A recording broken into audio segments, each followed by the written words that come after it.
Doctor Rakibul Hasan, প্রথম কথা হচ্ছে যে সিনিয়র রাজনীতিবিদরা তারা কি আসলেই অস্বস্তি বোধ করেন কিনা নতুন বন্দোবস্তে। দ্বিতীয় হচ্ছে যে যাদের কথা বলছেন বা এখন যারা প্রবীণ রাজনীতিবিদ, অভিজ্ঞ রাজনীতিবিদ, তাদের কিন্তু আসলে ছাত্র রাজনীতির একটা লম্বা ইতিহাস আছে। সুতরাং তারা যখন তরুণ ছিলেন, তারা রাজপথে ছিলেন, উড়ে এসে জুড়ে বসা বাংলাদেশের রাজনীতিতে আমার মনে হয় খুব একটা বেশি নেই।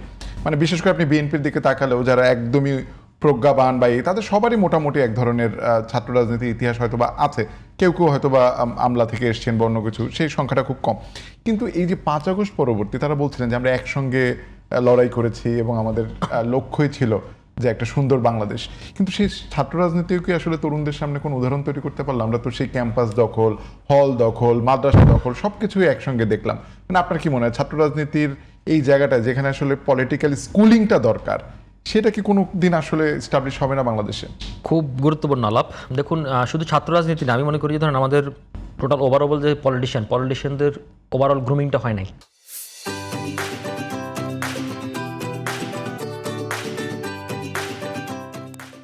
আপনি হয়তো বলতে পারেন যে তার ছাত্র রাজনীতির বিশাল স্যাক্রিফাইস রয়েছে, তার অনেক ত্যাগ স্বীকার রয়েছে, কিন্তু পলিটিক্যাল যে গ্রুমিংয়ের যে পরিবেশ সেটা হয় নাই। এটা আমার আন্ডারস্ট্যান্ডিং জায়গা থেকে বলি। আর আমাদের ছাত্র রাজনীতিগুলো যে প্যাটার্নে চলে সেই প্যাটার্নও আমার কাছে স্যাটিসফ্যাক্টরি না। আর থার্ড কথা হচ্ছে ধরেন আমাদের ছাত্র রাজনীতি বারবারই কেন আলোচনা আসে কারণ হচ্ছে কি ধরেন আমাদের ছাত্র রাজনীতিকে কেউ সরাসরিভাবে স্পেস দিতে চায় না। আর একটা কারণ হচ্ছে ধরেন আমাদের সবসময় যে ক্ষমতাসীন দলগুলো আসে সেই ক্ষমতাসীন দলগুলো মনে করে যে ছাত্র রাজনীতির যে উইংটা, সেই ছাত্র রাজনীতির উইংটা তার একটা লাঠিয়াল বাহিনী হিসেবে ইউজ করবে। এটা একটা বড় কারণ হচ্ছে ধরেন আপনি যখন পাওয়ার পলিটিক্সে থাকেন তখন কিন্তু আপনার অনেক কিছু করার সুযোগ থাকে, আপনার লাক্সারি করার সুযোগ থাকে, ফ্যান্টাসি করার সুযোগ থাকে, রোমান্টিজম করার সুযোগ থাকে, কিন্তু আপনি তাকে তখন এই গণ্ডির মধ্যে আবদ্ধ করে ফেলেন। এটা একটা বড় কারণ। আর সেকেন্ড কারণ হচ্ছে কি, আমি যেটা মনে করি ধরেন আপনি যেটা বলছেন যে আপনি অনেক সংগ্রাম করছেন, তারপর ক্ষমতা যখন গেলেন তখন আপনার মধ্যে সেই বিবর্তনটা হয়নি। বিবর্তনটা না হওয়ার কারণ হচ্ছে জানেন আমাদের ক্ষমতাগুলো এমন, ক্ষমতার স্ট্রাকচারটা এরকম যে ক্ষমতা আপনাকে লয়াল করে ফেলে, এবং ক্ষমতাটা আপনাকে এমন পর্যায়ে লয়াল করে ফেলে যখন আপনার হচ্ছে কি আপনার গুণগত বিকশিত হওয়ার জায়গাটা থাকে না। থার্ড নম্বর কারণ হচ্ছে ধরেন আমাদের ছাত্র রাজনীতি বলেন বা স্টুডেন্ট মুভমেন্টগুলো বলেন, স্টুডেন্ট মুভমেন্টগুলো বারবার কেন প্রাসঙ্গিক হয়, আমি একটা কিছু হিস্ট্রিক্যাল উদাহরণ দিয়ে আপনি দিলে বুঝবেন। কারণ আমাদের একেবারে প্রত্যেকটি আমাদের আপনি চাইলেও বাংলাদেশে কখনো ধরেন বাংলাদেশের, আমি একটা উদাহরণ দিই হাইপোথেটিক্যালি আপনাকে যদি বলি, ধরেন বাংলাদেশের প্রত্যেকটা ইউনিভার্সিটির মান ধরেন অক্সফোর্ড কেমব্রিজের মান হয়ে গেল। আর ওখানে তো আমাদের এই ট্রেডিশনাল স্টুডেন্ট পলিটিক্স নেই, সেখানে ক্লাব ভিত্তিক, সংগঠন ভিত্তিক, সোসাইটি ভিত্তিক পলিটিক্স, স্টুডেন্ট বিভিন্ন সংগঠন। তো আমাদের এখানে তাও এগুলো করতে পারবেন না এই কারণেই, কারণ হচ্ছে কি ধরেন এক হচ্ছে কি আমাদের হিস্ট্রিক্যালি প্রত্যেকটি মুভমেন্টের সাথেই ছাত্র রাজনীতি জড়িত, এবং সেকেন্ড কথা হচ্ছে কি আরেকটা কারণ হচ্ছে ধরেন আমাদের ছাত্র রাজনীতি হচ্ছে ধরেন আপনার ছাত্র রাজনীতি কখন এটা প্রমিনেন্ট হয় কারণে আপনাকে ধরেন ছাত্র রাজনীতি পৃথিবীতে ইতিহাস যদি আপনি ঘাটেন তাহলে ছাত্র রাজনীতিগুলা বা স্টুডেন্ট মুভমেন্টগুলো কখন ভাইটাল হচ্ছে তখন একটা কারণ হচ্ছে ধরেন আপনি দেখুন কলোনিয়াল যুগে থাকেন, কলোনি যুগে আমরা ছিলাম পাকিস্তানে বলে। সেকেন্ড কারণ হচ্ছে যদি আপনি মিলিটারি যুগে থাকেন, যেমন আমরা এরশাদের বিরুদ্ধে আন্দোলন করেছি। থার্ড হচ্ছে কি আপনার যখন মেইন স্ট্রিম পলিটিক্স আর বা সিভিল সোসাইটি আপনার পক্ষে কথা বলার কেউ থাকে না, মানে হাসিনা পিরিয়ড আমরা দেখেছিলাম। এই কারণে দেখবেন বারবারই কিন্তু ভোকাল কারা হয়েছে, আপনি ধরেন কোটা সংস্কার আন্দোলন বলেন, নিরাপদ সংস্কার আন্দোলন বলেন, কিংবা সর্বশেষ যে আন্দোলন বৈষম্য বিরোধী আন্দোলন বলেন, প্রত্যেকটি তাই। ইভেন হিস্ট্রিক্যালি যদি আপনি বলেন ধরেন অল আসাম স্টুডেন্টস ইউনিয়ন একটা আন্দোলন করেছিল দীর্ঘ 6 বছর 1979 থেকে 1985, কারণ ওখানে মানে রেগুলার সিভিল সোসাইটি বা রেগুলার কোনো পলিটিশিয়ান বাড়ি ছিল না। পরে প্রফুল্ল কুমার মাহান্ত তিনি কিন্তু পরে ওখান থেকে মুখ্যমন্ত্রী নির্বাচিত হয়েছিলেন। আরেকটা উদাহরণ দিই, 60-এর দশকে যখন কোরিয়া যখন এরকম একটা সিদ্ধান্ত নিয়েছিল যে প্রত্যেককেই মাস্ট বি তাকে হচ্ছে আপনার মিলিটারি ট্রেনিং নিতে হবে, তখন তাদের অনেক স্টুডেন্টরা এটার বিরুদ্ধে প্রতিবাদ করেছিল, পরে তারা কিন্তু সংগ্রাম করেছিল। সুতরাং রাষ্ট্রের যখন মূল এসকেপ গেটগুলো বন্ধ করেন তখন স্টুডেন্ট পলিটিক্সটা প্রমিনেন্ট হয়ে যায়। কিন্তু আমাদের দেশে যে কালচার, সেই কালচার অনুযায়ী ধরেন এক হচ্ছে সরকার পার্টি তার স্টুডেন্ট ইউনিটটাকে মনে করে যেটা আমার একটা ক্ষমতা টিকে থাকার জন্য আমার একটা অন্যতম হাতিয়ার, তো যার কারণে তার একটা বিকশিত সুযোগ থাকে না, তার কারণে তখন তার সাথে বাকি সবার কনফ্লিক্ট হয়ে যায়। তো এটা যদি আপনি বন্ধ না করতে পারেন তাহলে বারবারই কিন্তু এটা জায়গা দিবে। আর লাস্ট বিশেষ করে আপনাকে সেটা হচ্ছে ধরেন এই যে মানে যতগুলো আন্দোলন আছে সেই আন্দোলনগুলোতে ধরেন এটা খুব স্বাভাবিক, আপনি ধরেন একটা 50 বছর 40 বছরের মতো মানুষ তো রাস্তা গিয়ে আন্দোলন করবে না, স্টুডেন্টরা আন্দোলন করবে, এবং এই আন্দোলনের একটা রোমান্টিসিজম আছে।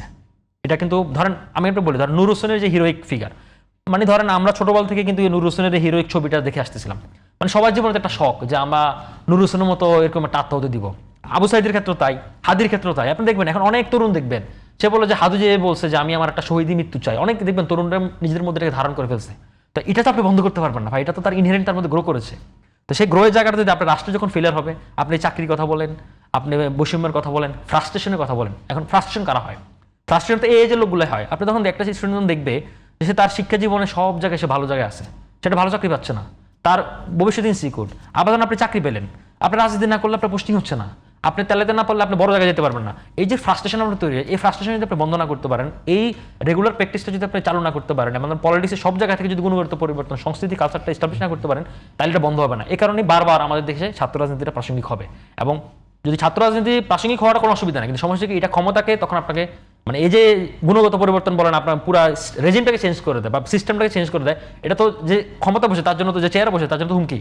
তো সেটা যদি আপনি হুমকি মনে করেন, আপনি যদি বন্ধ করতে চান, তাহলে আপনি বাকি সবকিছু উন্নতি করেন। আর আপনি যদি বাকিটা উন্নতি না করতে চান, তাহলে তো পাল্টাপাল্টি খেলা চলবে, এবং এই পাল্টাপাল্টি খেলা যতদিন চলবে ততদিন কিন্তু আপনি আগাতে পারবেন না। জি, আমরা বিরতিতে যাওয়ার আগে 1 মিনিট শুধু আপনার কাছে শুনতে চাই। মনিরা শারমিন উদাহরণটা তুলেছেন, আশা করব আপনি ব্যক্তিগতভাবে নেবেন না। না। সেটি হচ্ছে যে সরকারের তার মানে বডির বিভিন্ন পার্ট যখন সে সিলেক্ট করে, তখন কি আসলে তারা এক ধরনের লয়াল মানুষ চায়? আপনি তো বললেন যে ক্ষমতায় মানে মানুষকে লয়াল, ক্ষমতা মানুষকে লয়াল করে, আমি বলছি। ঠিক আছে, কিন্তু সরকারও কি আসলে বা এই যে ক্ষমতা কাঠামো তারাও কি আসলে শুধু লয়াল মানুষই চায়? মনিরা শারমিন যেমন বললো যে আচ্ছা ঠিক আছে, আপনার যেমন হয়তো বা সরকারের নজরে পড়তে পারছেন না, না, যারা না, এটা পড়ছে ব্যাপারটা তারা না, কি- আমি নজরে পড়ার না, জন্য আমি ব্যক্তিগতভাবে আমি এজন্য বললাম যে ব্যক্তিগতভাবে ব্যাপারটা না। হচ্ছে আপনাকে আমি বলি। মনিরা শারমিনও সেটা মিন করে না, বলছি যে এই সিলেকশন গুলো ধরুন তরুণ থেকে যাকে নির্বাচিত করা হচ্ছে, সেটার মাপকাঠিও কি আসলে গুণগত মান, নাকি কোনো কোনো ক্ষেত্রে সেটাও রাজনীতিকরণ হয়ে যায়? এখানে হচ্ছে যে মানে যারা বলতে পারবে যে জনাব তারেক রহমান মাননীয় প্রধানমন্ত্রীর হাতের উষ্ণতা অনেক বেশি, তার হাতে হাত মিলালে ভালো লাগে, তারা ছাড়া বোধহয় খুব বেশি তাদের কোনো কারো চান্স নাই। আমি যেটা মনে করি, ধরেন ব্যাপারটা হচ্ছে, ধরেন আমি মানে আপনি যদি সরকার দলের কথা বলছেন, ধরেন আবার এনসিপি তো 30 জন প্রার্থী দিয়েছিল, তাই না? তো 30 জন তো তরুণ, মানে এখন আমি মনে করি যে ধরেন এত তরুণ প্রার্থী তো অন্য কোনো দলের দিচ্ছে কিনা আমার জানা নাই। বিএনপি চাইলে তো ধরেন আবার তো খালি ফিল্ড ছিল, বিএনপি চাইলে তো ধরেন এরকম বাদ দেন, আপনি সব বাদ দেন, আপনি ধরেন বিএনপি চাইলে তো 10 জন 15 জন তার ছাত্রদল করা ক্যান্ডিডেটকে সে দিতে পারতো। এবং একজন খুব শ্রাবণ নামে একজন ছাত্রদলের রিসেন্ট ফার্স্ট যিনি প্রেসিডেন্ট ছিলেন, তাকে প্রথম কিন্তু মনোনয়ন দিয়েছিল, তাকেও কিন্তু তাকে কিন্তু পরে মনোনয়ন ফেরত নেওয়া হয়েছে। তো সুতরাং এই কালচারটা যদি পলিটিক্যাল পার্টিগুলো, এত বড় পার্টিগুলো যদি না বোঝে, তাহলে এটা তার দৈন্যতা। আর আপনি যেটা বলছেন লয়াল লোক চায় কিনা বা সে কিরকম সিলেকশন করবে, এখন সরকার যেটা সবসময় মানুষগুলো তার কমফোর্ট জোন থেকে বেরোতে চায় না। তো সরকার যদি মনে করে যে আমি আমার কমফোর্ট জোনের লোকগুলোকে নিব, এটা তার ব্যাপার। কোয়ালিটির সাথে কম্প্রোমাইজ করে কিনা এটা আমি কেমনে বোঝান কোন কোয়ালিটি, প্রত্যেকের কোনো না কোনো কোয়ালিটি আচ্ছা, আছে, তাই নিশ্চয়ই, না? হ্যাঁ। এখন এটা আপনি এটাই মানে এভাবে তো একটা বড় বিবেচ্য বিষয় প্যারামিটার যে- দিয়ে প্যারামিটার দিয়ে আমার তিনি আসলে কোন কোয়ালিটি খুঁজছেন সেটা তো আর অন্যরা বুঝতে পারবে না। সবাই তো ব্যাখ্যা দিচ্ছে, যখন আপনি প্রশ্ন করতেছেন তখন ব্যাখ্যা দিচ্ছে, আমার অমুক কোয়ালিটি ছিল, তমুক কোয়ালিটি ছিল। এখন কোন কোয়ালিটিটা বিবেচ্য সেটা তো আমি আপনি বলতে পারি না।